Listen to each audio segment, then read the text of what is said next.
Hé, jeune. Je m'appelle Léo. Dis-moi, Léo. Je vais être papa. C'est la première fois. Et je ne sais pas comment on s'adresse aux ados. Tu permets que je te pose quelques questions sur tes parents? Ok, vieux.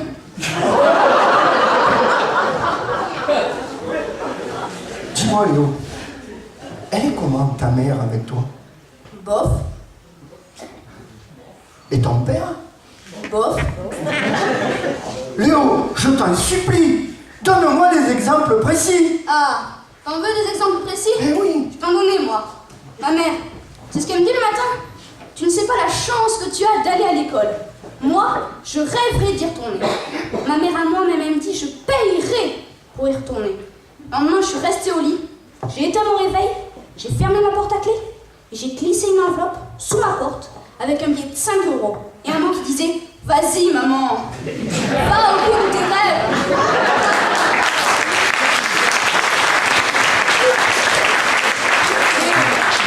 Je te la donne, la conclusion? Ben, elle m'a puni. Et le matin, si vous voulez qu'on dorme le matin, et surtout, il faut nous laisser nous endormir le soir. Moi, ma mère me prend la tête avec des trucs le soir. Un jour, elle est venue me voir. Elle me dit « Léo, ne dors pas avec tes chaussettes. » Mais pourquoi? C'est très simple. Parce que les chaussettes te coupent la circulation du sang pendant que tu dors.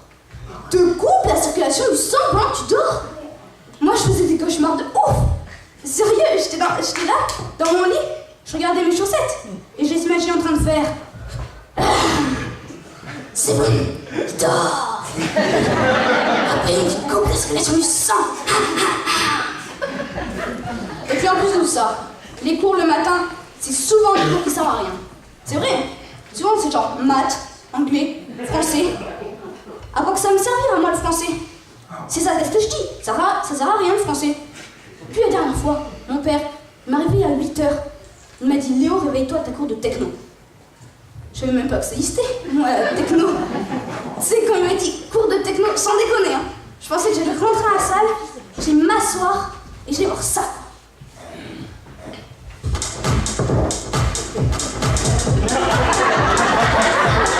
Allez-y, rentrez, il y a de la place devant, allez-y. Bonjour, je m'appelle Rodriguez, je suis professeur de techno. Vous m'appelez Teacher Spoutnik. Est-ce que ça va cet après-midi? Ouais. Sortez vos cahiers. Ouais.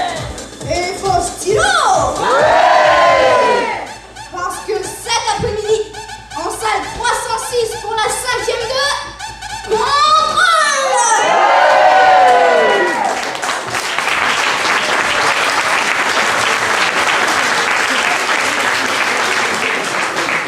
C'est bon, papy? Tu les as tes exemples? Alors lâche-moi maintenant.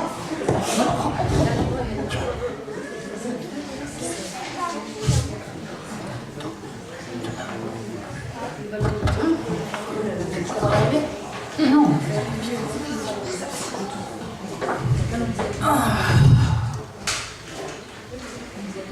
Monsieur Grassapopoulos. Monsieur Grassapopoulos. Oui, oui. Docteur Butag, monsieur. La coucheuse de votre femme. Docteur Butag. Quoi? Qui êtes-vous? Le docteur Butag. Vous n'y voyez pas? Oui. Je suis la coucheuse de votre femme, Madame Grassapopoulos. C'est un garçon? Non, c'est pas un garçon.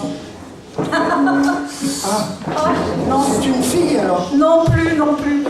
Léo, tiens, oui, je te l'ai dit. Elle m'a fait un ado. Monsieur Grassapopoulos, ni un ado, ni une fille, ni un garçon, ni un saumon, ni un poisson rouge. Je vous rassure, j'ai le dossier, c'est pas du tout ça. Ah. Oui, c'est l'émotion, Pardon, excusez-moi, je suis très émue. Oui, eh bien. C'est un gaz. Un gaz. J'en suis surprise, tout comme vous. Eh oui.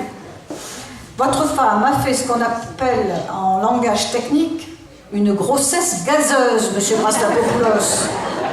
Eh oui, oui, oui. Et c'est pas rien. Je sais qu'il y a quelques cas, comme ça au Chili, vous savez, en altitude, au-dessus de 1500 mètres, mais à Cubjac, est-ce qu'il y a des cas? Personne n'en a vu. Voilà. Mais oui. Peut-être que vous avez de la famille au Chili, vous? Non. Mais on connaît le Chili con carne. Il y a peut-être un rapport. Oh, moi, je sais pas s'il y a un rapport. En tout cas, franchement, moi, je n'y suis pour rien. Absolument pour rien.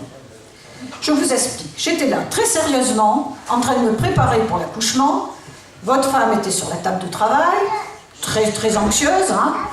Madame Le Grumeau était à côté d'elle, notre sage-femme. Vous savez, elle habite le Pic, Madame Le Grumeau. Oui. Vous la connaissez? Oui. 3000 accouchements à son actif, Monsieur Chrastapopoulos.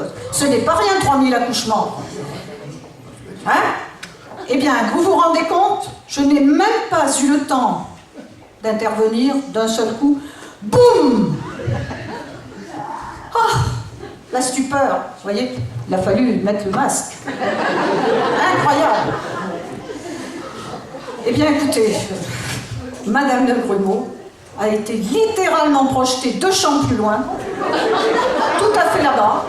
On l'a trouvée encastrée dans l'armoire à cordon. Rendez-vous compte?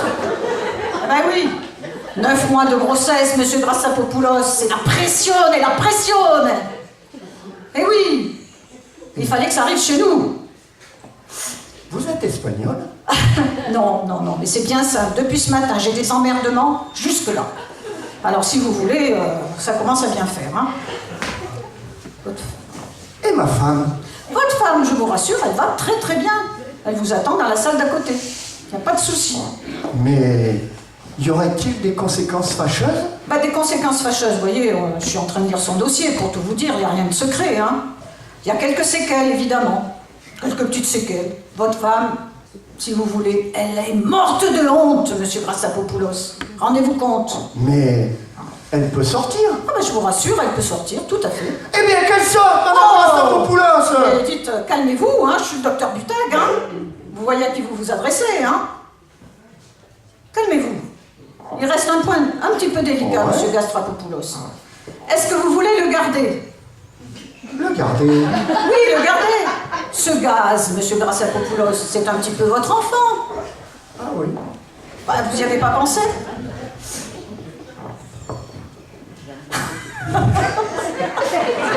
Oh, calmez-vous!